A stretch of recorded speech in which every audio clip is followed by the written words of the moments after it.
Hello guys, welcome on my YouTube channel DM Techs. Guys, on this video we will discuss about UPS, how can it will different with the OPS and NPS. So if you are the government employees and if you comes under the NPS scheme, then this video will be important in the many aspect. So if you are new on channel, please like and don't forget to subscribe. Guys, you all are aware that on 24 August 24 the government announced the new pension scheme, that is UPS. That UPS scheme will be effective with 1st April 2025. So it is very important for all the employees. Right now, who are the government employees which comes under NPS? All the employees are comes in the NPS, but we all also aware that before 2024 the employees comes in the OPS, but the government has already stopped the OPS in 2004 and implement NPS schemes. Due to this, the government have a lot of backlash from the peoples, because the OPS is provide the guaranteed pension schemes. So therefore the government right now it is launched new pension scheme, that is unified pension scheme UPS, that is featured to provide the secure pension amount to the employees, basically who are the currently subscriber of the NPS or who is the retired from the NPS. So basically the subscriber who can switch in the UPS. Now we will talk about what is UPS, how can it be different with the OPS, and what is the benefits of the UPS in comparison with the NPS. So let's just talk about what is UPS. So UPS is basically the pension scheme which is launched by the government of India for the government employees, which provide stability and financial security to the employees when they will retire. So this is the important thing about the UPS.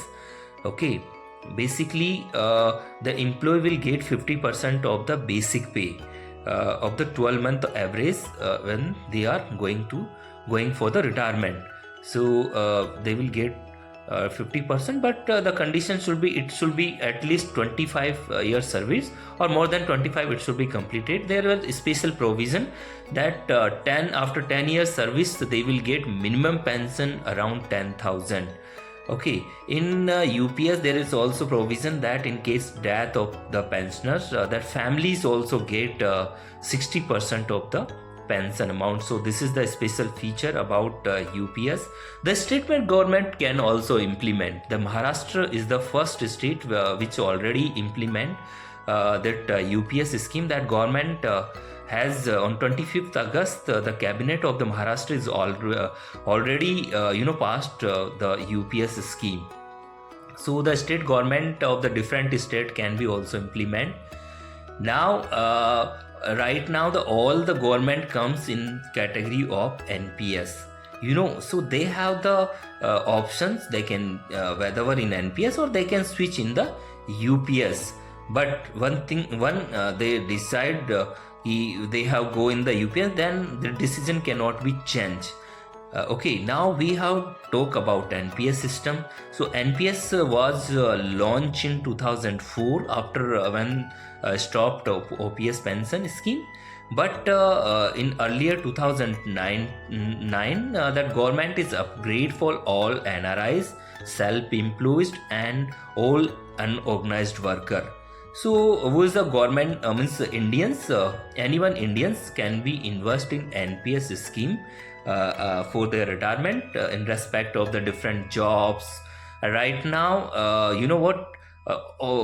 except this armored forces, everyone can be taken that NPS scheme. So NPS that goal is entire service the people will invest, and at the time of the retirement they will get the lump sum amount, around 60% of the amount they will get, and the rest of 40% will get it in form of the pension. So 40% amount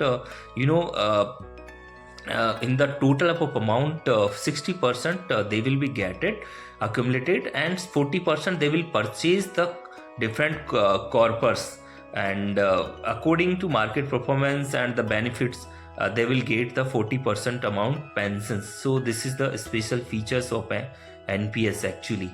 So basically they require to purchase some annuity plan. So basically there is no provision of the guaranteed pensions. So this is the drawback, and this pension is dependent market performance. So this is the one of major drawback in the NPS. Now we have to talk about the difference between UPS and NPS. So the first, eligible employees. So right now all the government employees who are the subscriber of the NPS, they are eligible for the UPS. Okay. But in case of NPS, anybody of every citizen of Indians, maybe the NRIs, maybe the unorganized worker, can be invest in the NPS. But right now UPS is only for the government employees. So government employees can be opt whether they can be retired from the NPS or they are presently in the NPS, they can be switch in the UPS. So this is the major. Second, the difference is pension amount. Basically in the UPS system you will get it the assured and guaranteed pension scheme. That is the things after 20, it should be at least 25 of year service should be completed. So after 25 year basic 50% it will be get it. That is the things, the special features that you will get the minimum pensions, but the service should be completed at least 10 year of the service. So this pension is UPS is the inflation related, but it is not linked with the market or share market or these things. So it is not the market impact does not on the UPS. It is a fixed pension and guaranteed pension scheme well designed by the government of India.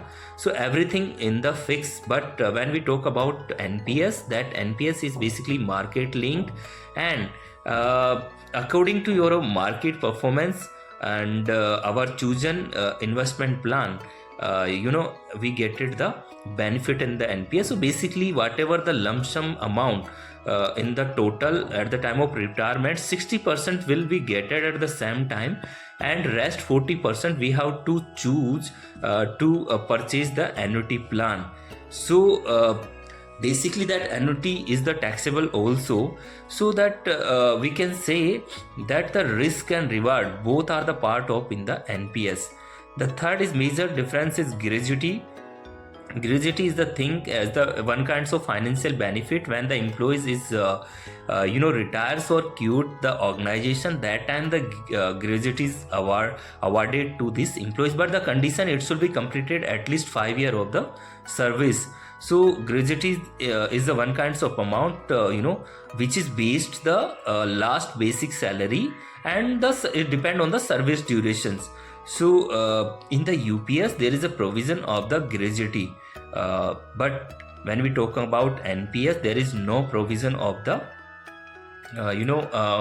for the gratuity. So this is the one kind of major difference in terms of the gratuity, that UPS have the provision for the gratuity, but NPS does not have the provision for this one. We also mentioned that the gratuity is provide the strong financial stability to the employees, but in NPS case there is no gratuity. So this is the major drawback for the NPS pension scheme, that there is no provision of the gratuity in the scheme, but UPS have the this provision. The fourth is family pension. In the UPS, if the pensioners, so in case of the death, the family will get around 60% of the pension amount.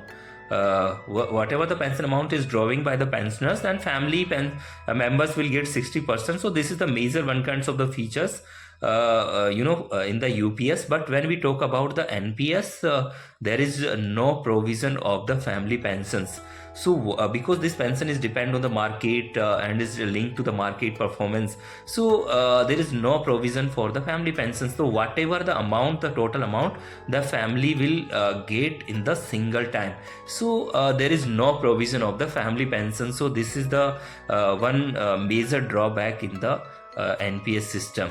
The fifth difference is a contribution rate. This is one kind of important in different terms. So in the UPS, basically the employee will contribute 10% and employer will give around 18.5%. But in case of NPS, the employee will give 10% and employee will give around 14%. So in this terms also, the UPS is better to the NPS. In terms of when we're talking about the contribution.